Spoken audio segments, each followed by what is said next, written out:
Le 9 février 2026, lundi dernier, la Cour d'appel de Bamako a condamné Moussa Mara à une peine d'emprisonnement ferme d'1 an, 2 ans, dont 1 avec sursis, et à une amende de 500 000 francs CFA. Elle confirme la condamnation de l'ancien Premier ministre malien, figure de l'opposition à la junte, qui avait été prononcée en première instance.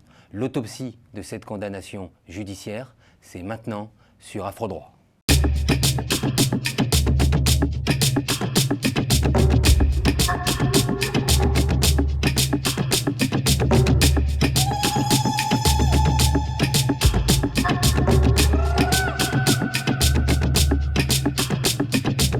Pour évoquer l'affaire Moussa Mara sur le plateau d'Afrodroit, cette semaine, nous avons le plaisir d'accueillir Maître Bala Cissé.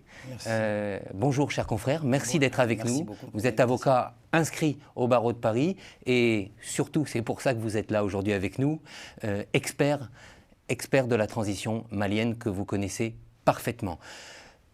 Chers confrères, une première question, quels sont les faits à l'origine de l'affaire Mara ?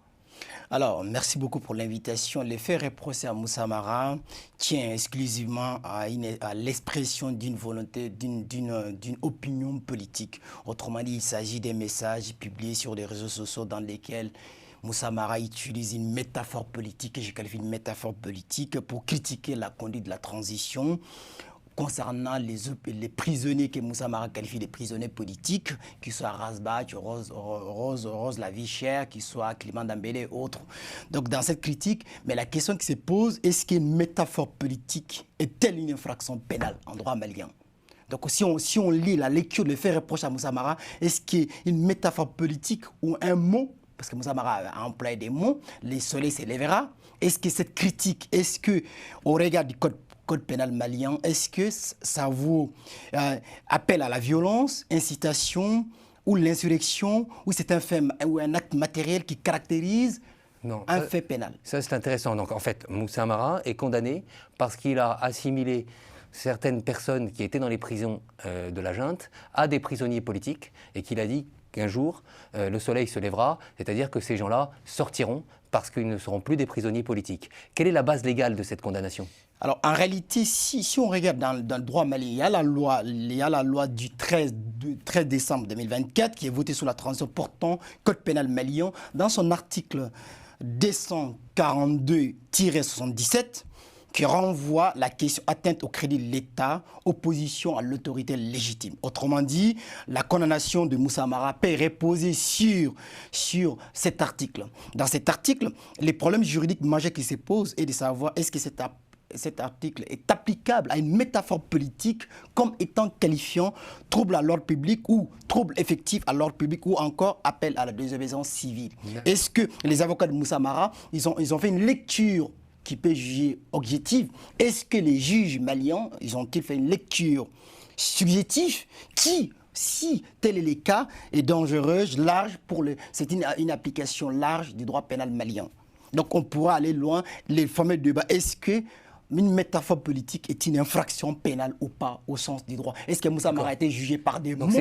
Est-ce qu'il y a des preuves, des éléments matériels? Parce qu'il y a une condamnation, l'intention. Est-ce que Moussa Mara est jugé sur l'intention ou un acte? À ce stade, c'est donc purement un problème de liberté d'expression. Bon, la question qui se pose aujourd'hui, est-ce que la liberté d'expression au Mali, est-ce qu'elle est-elle garantie ou elle est-elle protégée? Ça devient le fameux. Est-ce que sous la transition, on peut se poser la question, est-ce que, parce que la dissolution des partis politiques, aussi voir aussi que le président s'est donné 5 ans, est-ce qu'en réalité, est-ce que la liberté d'expression, est-ce que le Malien, parce qu'aujourd'hui, à la lecture du champ politique malien, on peut se poser la question que 98% de Maliens, ils ont troqué la sécurité par rapport aux libertés. Autrement dit, les Maliens, ils ont abandonné la liberté. On entend ce que vous dites. On entend ce que vous dites. Il y a eu un renoncement à la liberté et peut-être on force un peu le droit sur la question pour tout réprimer. Mais donc, ça ouvre la voie. Il va y avoir les avocats de Moussa Mara ont annoncé un pourvoi en cassation. Ce pourvoi en cassation pourrait, le cas échéant, casser la décision de la Cour d'appel.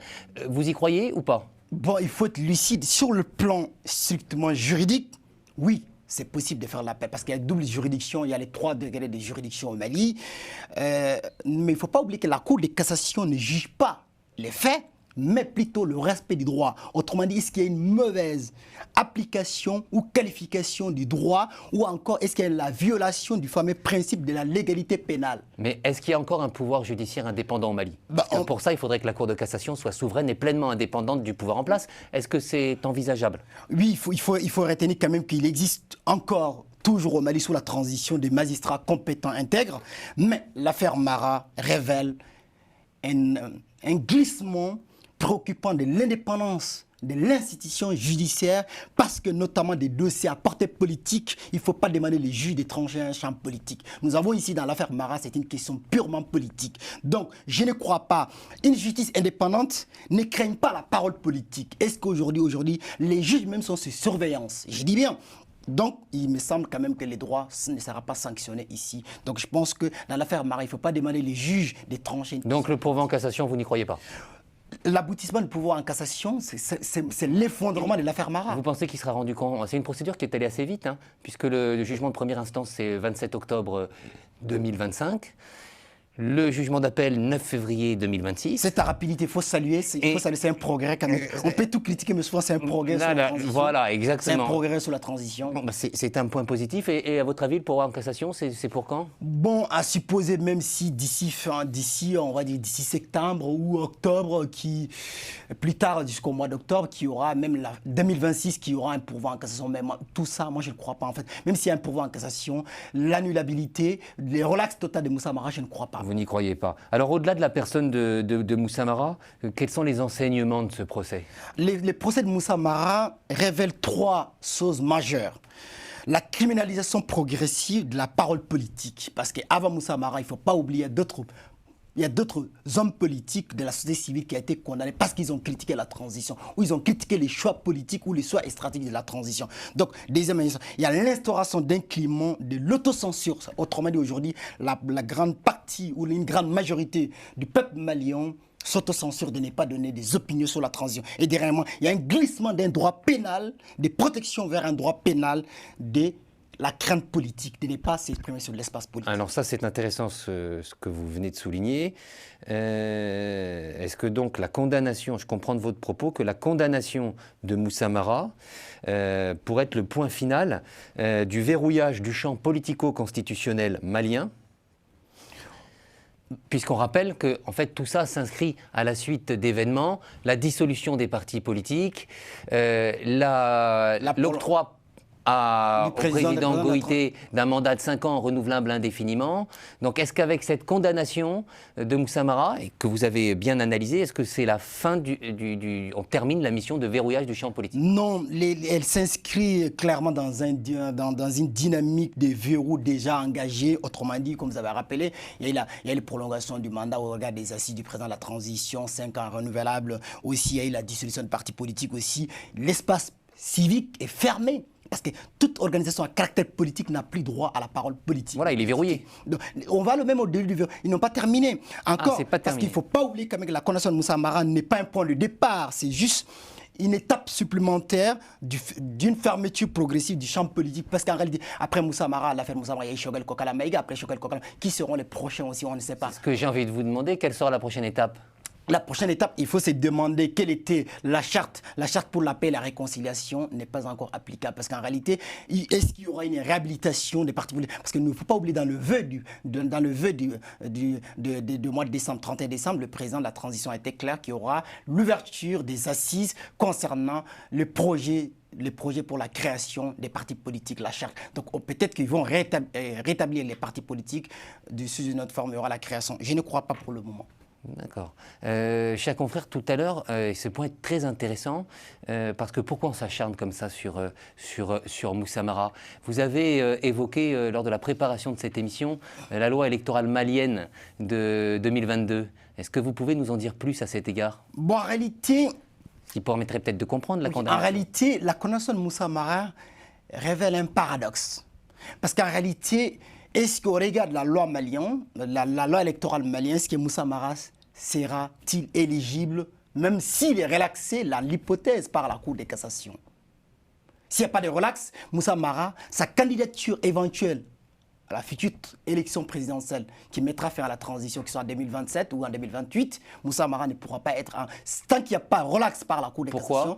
Parce que l'article 41 de la loi malienne, de la loi électorale malienne suivant, toute personne qui est condamnée au-delà de 3 mois d'emprisonnement, même avec sursis, cette personne ne peut pas être électeur. Donc quand on n'est pas électeur, on ne peut pas être candidat à l'élection présidentielle. En réalité, ce qui est derrière cette lecture, je pense, de mon point de vue en matière électorale, Moussa Mara est hors-jeu d'une éventuelle candidature à l'élection présidentielle qui mettra fin. Donc pour vous, tout comme les autres opposants qui sont en prison aujourd'hui, des opposants politiques à la transition. Donc pour vous, la condamnation de Moussa Mara n'est pas que symbolique. N'est pas que symbolique. C'est une stratégie d'écartement. C'est une stratégie pour écarter un rival potentiel à l'élection présidentielle. Il reste le seul candidat sérieux parce qu'il ne faut pas oublier quand même que sur le sang politique, Moussa Mara n'est pas n'importe qui. Donc aujourd'hui, Moussa Mara est inéligible. Il est inéligible.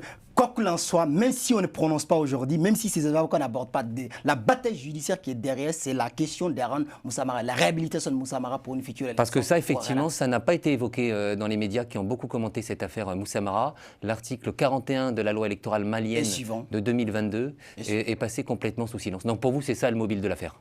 Pour moi, de mon point de vue. Ça, c'est intéressant. Comment réagit l'opinion publique malienne à cette condamnation? Bon, l'opinion publique malienne est fragmentée, fatiguée, parce qu'en réalité, il y a une partie qui soutient les autorités de la transition au nom de la stabilité. Autrement dit, ils ont troqué les libertés pour la sécurité, que j'ai appelé dans mes bouquins sur la transition, la démocratie sécuritaire. Aujourd'hui, on n'a plus besoin de la démocratie d'expression ou la démocratie électorale, on a besoin de la démocratie sécuritaire que j'ai évoquée dans mes 3 ouvrages sur la transition malienne.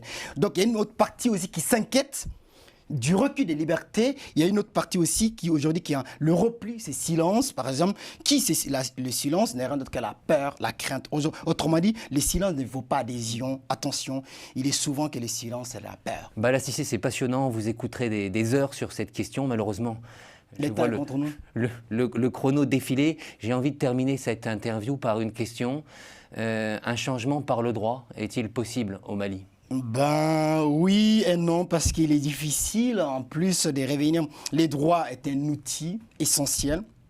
Les recours juridictionnels sont là, mais la question qui se pose quand même, il ne faut pas oublier quand même qu'on a légalisé la loi, la charte de la transition pour donner un mandat au regard des assises au président de la transition. Son mandat n'est pas encore terminé, qui est renouvelable indéfiniment. Je ne crois pas aujourd'hui que les droits n'est pas le seul instrument à régir les champs politiques. Moi, je pense qu'on applique les droits à géométrie variable au Mali, donc il ne faut pas attendre des droits comme un changement. Je pense que le changement viendra lorsque les autorités de Bamako décideront quand est-ce qu'on va changer, mais je ne pense pas que les droits, tout n'est plus de droits. Moi, j'ai déjà dit dans mes textes, les droits est congelé au Mali pour un temps pour le moment. Je pense qu'il ne faut pas chercher l'application, l'applicabilité, le respect des droits au Mali. Il faut chercher plutôt quelle est l'opinion politique malienne ou l'opinion, la majorité veut quoi aujourd'hui. Merci. On a mis fin au droit. Merci confrère, c'est passionnant. On l'aura compris, le droit est congelé au Mali. Heureusement, la parole juridique est bien vivante sur Afrodroit, l'émission produite par le cabinet Kimi Avocat. Merci d'avoir été avec nous, Maître Cissé. Merci. Et à vous tous, à bientôt pour un prochain numéro d'Afrodroit. Merci.